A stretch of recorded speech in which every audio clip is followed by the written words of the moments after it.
নমস্কাৰ বন্ধুসকল, এটা ভিডিঅ'লৈ আগবাঢ়িছোঁ।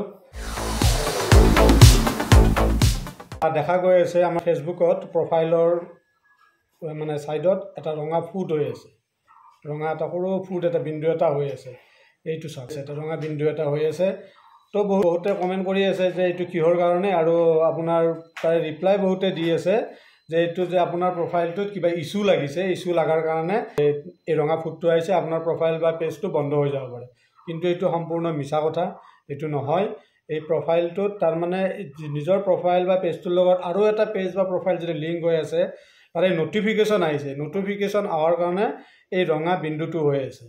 তো নটিফিকেশ্যনটো গুচি যোৱাৰ পিছত, নটিফিকেশ্যন যেতিয়া চোৱাৰ পিছত তেতিয়া আৰু এই বিন্দুটো নাহে।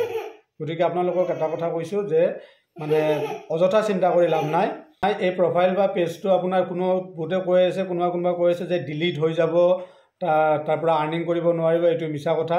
এইটো নটিফিকেশ্যনৰ ছিগনেল। এইটো নটিফিকেশ্যন আহিছে আপোনাৰ এই প্ৰফাইল বা পেজটোৰ লগত আৰু এটা প্ৰফাইল বা পেজ যদি লিংক হৈ আছে, সেইটো নটিফিকেশ্যন আহিছে। এই নটিফিকেশ্যনটো আপুনি যেতিয়া চোৱাৰ পিছত এইটো এই ৰঙা বুনটো অট'মেটিকলি উঠি যাব।